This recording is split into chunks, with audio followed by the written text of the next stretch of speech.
So, normally a problem. A problem, what is it? Well, basically it is a relationship.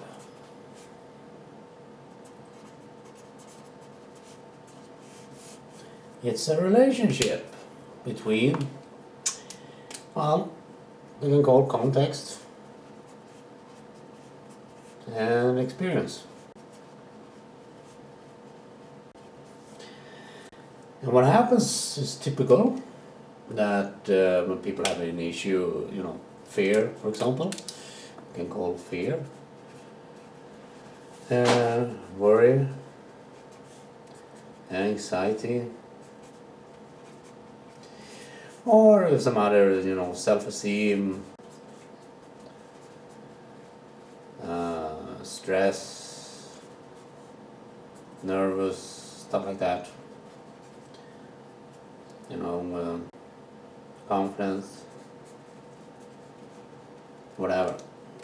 So normal people try to solve that by thinking, okay, I have this issue here, right? So now I'm going to apply a solution. What they think will work to fix it. And normally that doesn't work. And it's a lot of reason why, because whenever we do things in our head or in the body and all that stuff and interact with our environment, then this kind of stuff doesn't work. You see, what people think is that this solution will produce something that works. If this was true, then this wouldn't happen.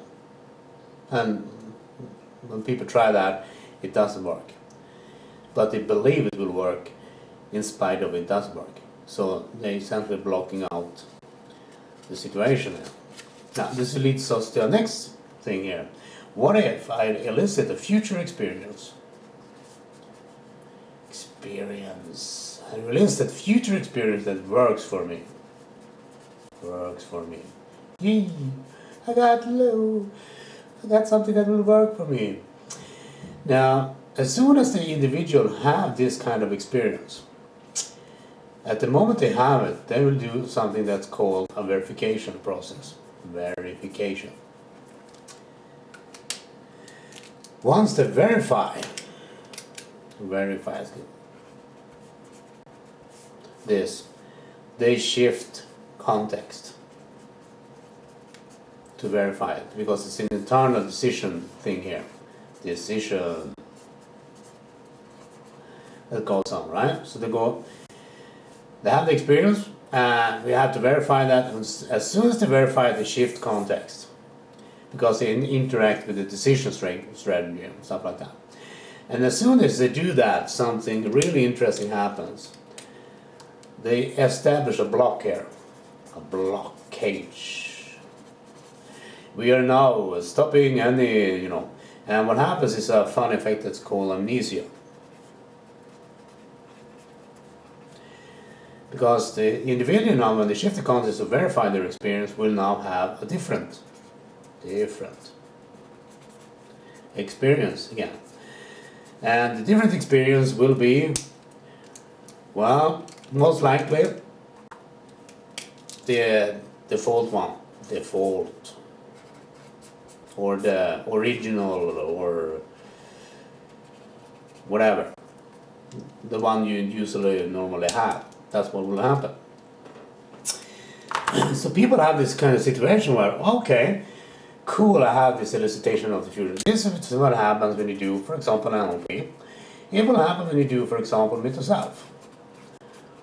And any host of issues or problems or blah, blah. If you elicit this way, that you elicit the future experience that works for me, boom, as soon as people go in and verify it, it's gone. You will establish a blockage, because you engage the decision factor, and you will end up having. And the funny thing, this shift in this verification will actually stop you from going back to this kind of future experience again. Now, most of the times what people do is then to repeat it. So one solution to this with Microsoft, for example, is to repeat the future experience. You try to repeat that. The next thing they do is try to limit the limitations, as they call it, which is this original default, stuff. They try to limit that so you don't go back to that. But Joseph Rigger, when he was teaching back in 2003, said that, well, we take people where the problem doesn't exist anymore. So I'm asking myself, why do you need to limit the limitation? If what he says in the teaching his workshop that you can't, have any problem anymore because the problem doesn't exist anymore. Doesn't make sense to me. And it's due to this funny thing called decision.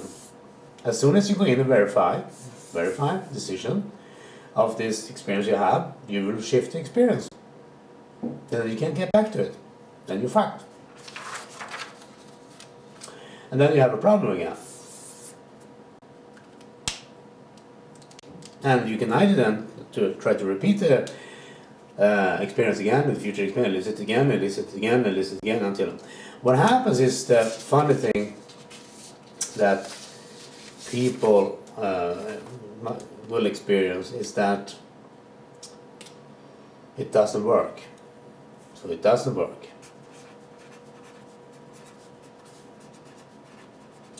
It doesn't work to elicit future experience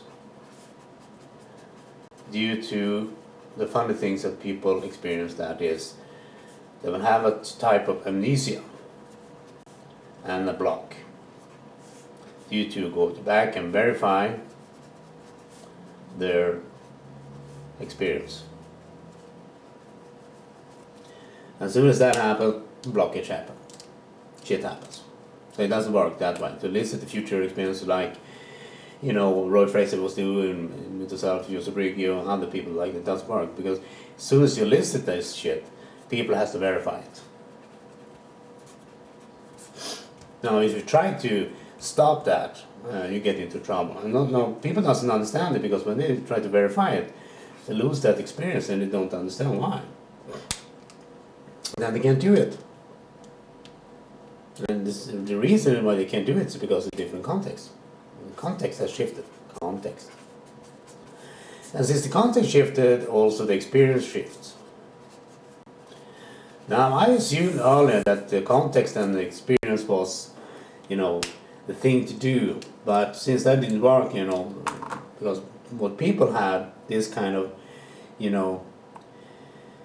funny thing going on, they didn't understand. People, in this case, like you and me, couldn't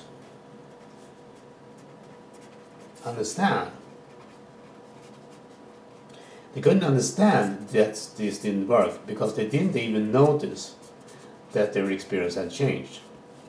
They didn't even notice that. So we have a situation where you elicit the future experience for the individual. The individual have the experience, but they don't notice that their experience has changed. So since they don't notice it and people tell them, well, your experience has changed, they go back and verify it, and then it doesn't work because they shift the experience to verify it. So that means whatever, thing that Microsoft talks about and, what's reality, how it's built, and ontology, and all that stuff is pure bullshit. Just so you know. We have to do something new. We have to do something that works. That's new. We have to do that. And it's called, and you guessed it, most likely, it's called RBIm. That's what we have to do, something that works. He said, I talked about writing about the ongoing consciousness. So we have ongoing consciousness, which is kind of cool actually if you talk to me about that. So what's ongoing consciousness? Well, that's your current reality, whatever you experience right now, right? Or will experience, or when you start to daydream, for example, or if you have a nice, thinking, oh, this is so cool, wow, and you daydream a little bit there and then go away, or where you have a memory, you go into the memory and you're thinking, oh, this was really good back in the day, and all that stuff. And all that, that's creating your ongoing reality. So your ongoing reality doesn't look like this. That's not what reality looks for people. Reality works more like, going forward and back, and then forward and then back, and then round and then this is more like this. They have some common denominators and all that stuff, but most people have this kind of reality where it's, and some experience mood swings and other stuff and all that, whatever. So we try to do something called RBIm. So I developed a new way of, a new model. It's a model.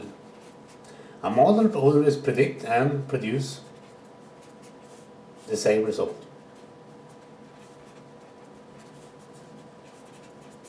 Every time. That's why it's a model. Model always produces the same result. Beliefs doesn't. You can believe the sun is going to shine all day tomorrow, and then it's cloudy day and it doesn't shine on you, and you get pissed off.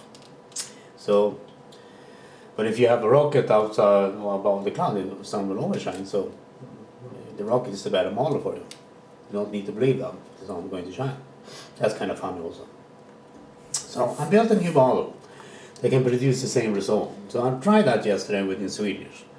So I ran that by a guy who felt a little bit nervous because they had an issue and all that stuff. So I ran that behind him and talked to him about a little bit stuff. And I also ran by him a little bit about learning experience and all that stuff. And this is all going to be in the workshop I have some workshops in May here.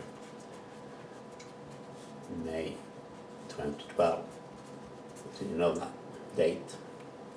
So what's the RBIm about? Well, I understood that, after a while, this funny thing.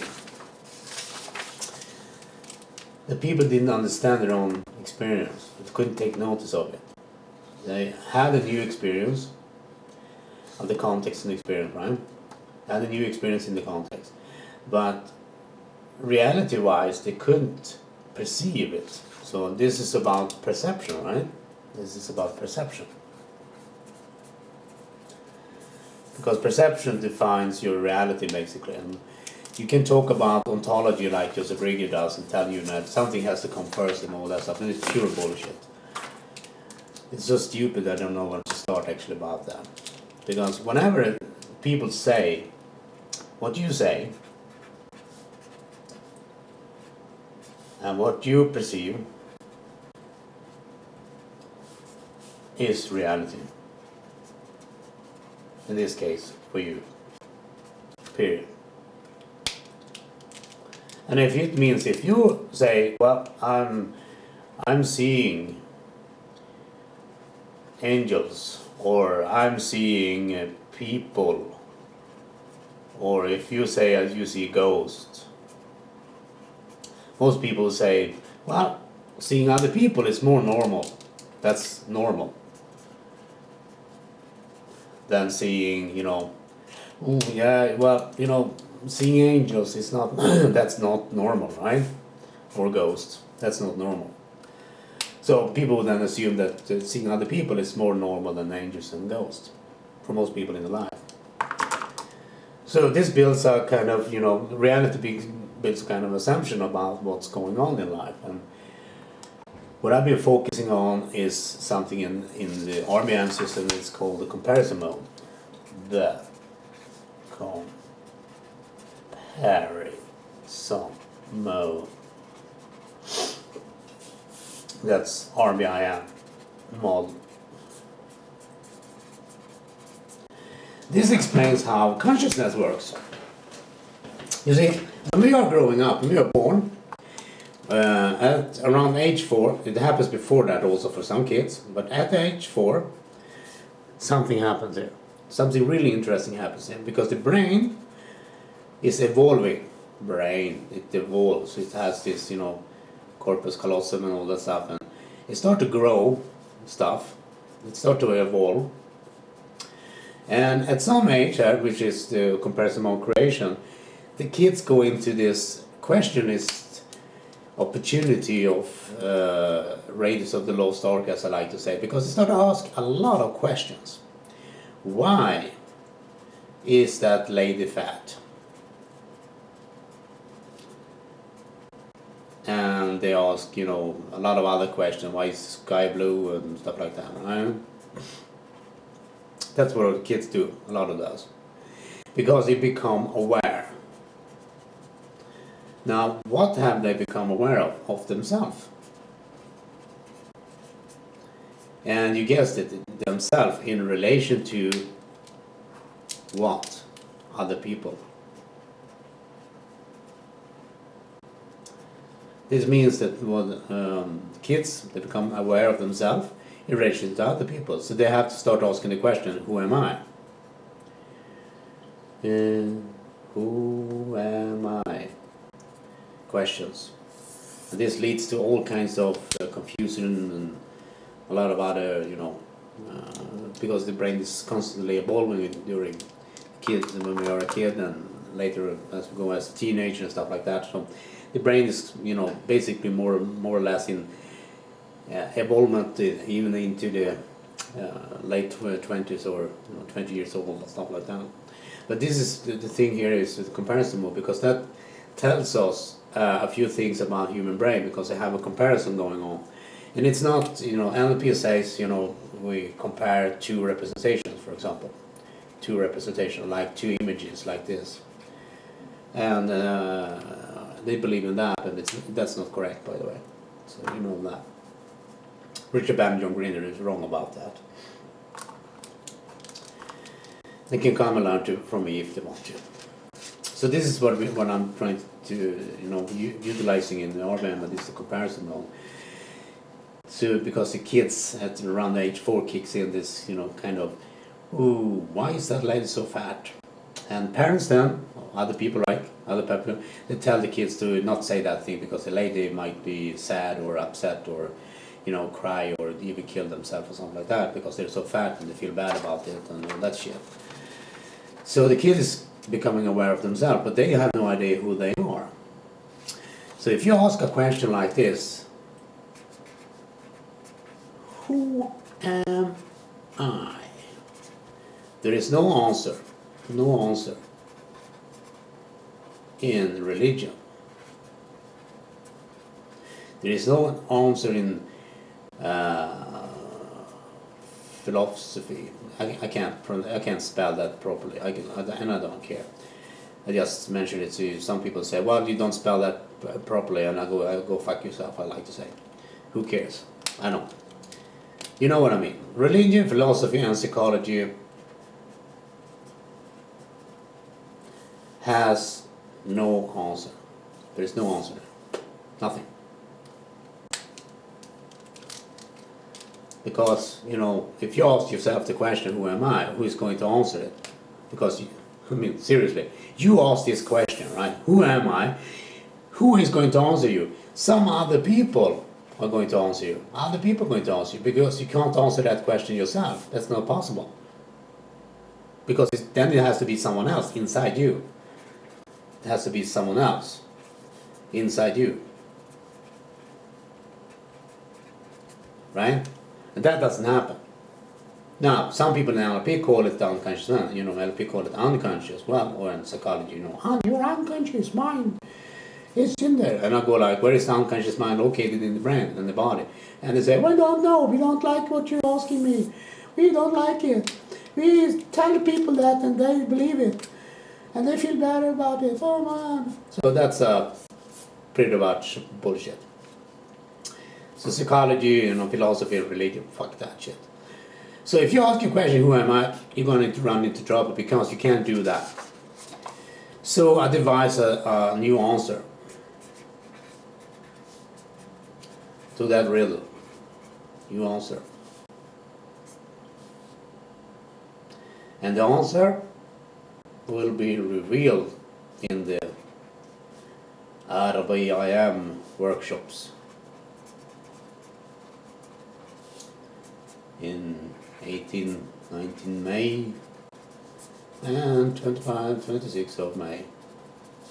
One in Stockholm and one in Malmö. And yes, you watch a whole episode of this is not going to be here today. I'm just going to, tell you that if you ask this kind of question, you can't answer it because you have to answer it. To get an answer, you have to answer it yourself, and that you can't do because if you try to do that, you shift context. And like I said on the, first kind of papers here, you can run into this kind of blockage. That's what happens. You run into a blockage, and then you verify it, then you make a decision, then you can recall it. That doesn't work. So the shifting of context creates a problem for us as human beings and all that stuff. So we need to find a way of, instead of asking this question, I'm asking this kind of question.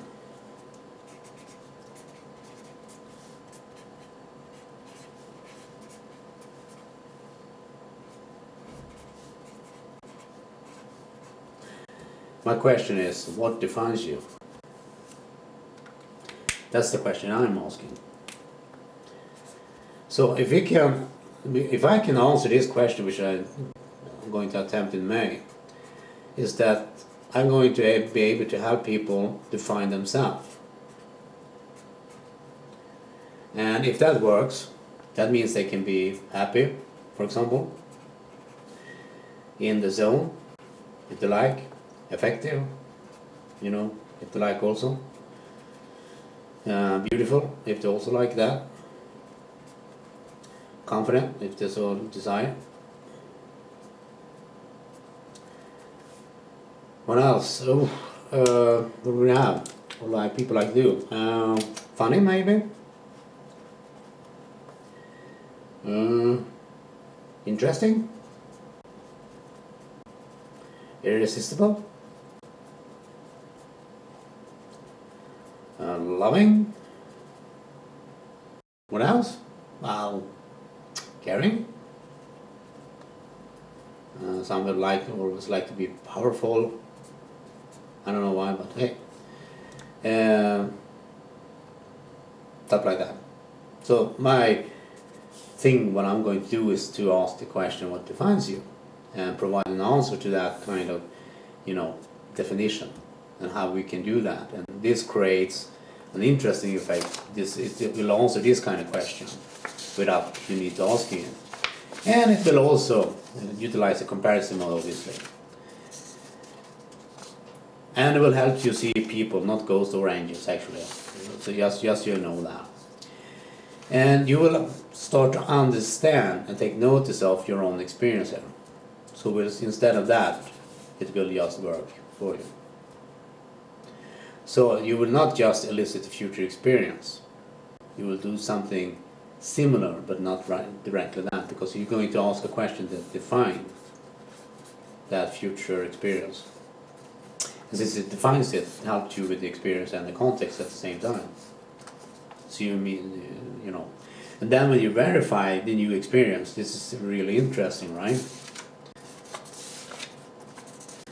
This blockage doesn't happen anymore. Because when you go in and verify the new experience with the decision making and all that stuff, when you verify the new experience, the context and all that stuff, you don't shift context and you don't shift your experience. So then you can run it by yourself. And that works. That's why the model is, predicting the same result and all that stuff. So you can create your ongoing, consciousness and reality on the fly, more or less, after a while when you practice that. You're going to need some practice. You don't get.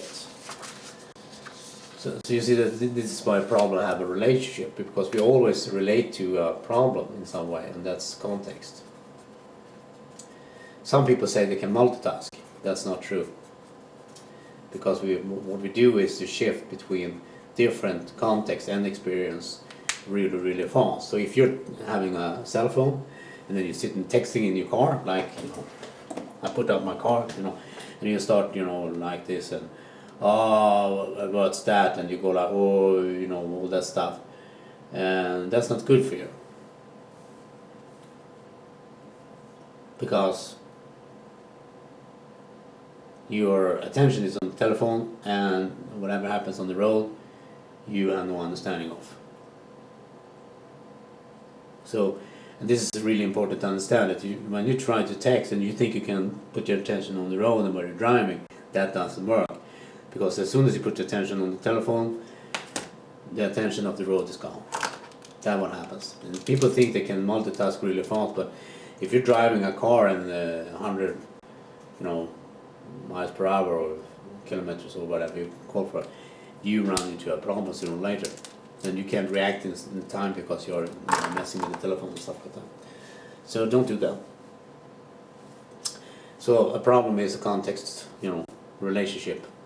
And people have those kinds of issues.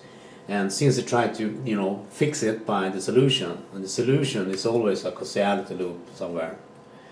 And I won't go into depth about that, but it's a causality loop that happens. Which means that the result they want is, when they don't have this kind of problems, then the result of that, which is they try to achieve, but that doesn't work for them. And they don't understand why, obviously, because it will stop, bouncing inside the ongoing loop they have about the problem. So the problem will create what we call an ongoing loop, what I call that at least, which they can't break, more or less. Or if they're breaking it, they have a hard time. It takes years in therapy or whatever. So that's what I'm proposing. It wasn't that much. There's a few things about how people think and models and all this stuff. So the key here is to understand that the future experience, if you try to find out what works for you, you can either repeat it or try to limit the limitation, but you will always run into this verification process. And until you don't, this is going to happen. So you have to fix this verification process, decision making and all that stuff. And that's what I'm doing, utilizing the comparison mode. And when it works, it's pretty amazing actually. So since I run this by a client yesterday, it works like a charm. And now I'm going to present a new answer to this old age question of who am I, and it will help you define yourself in the way you want, to be defined.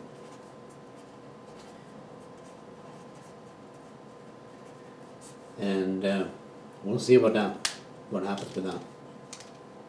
Until then, have a good time and have some fun.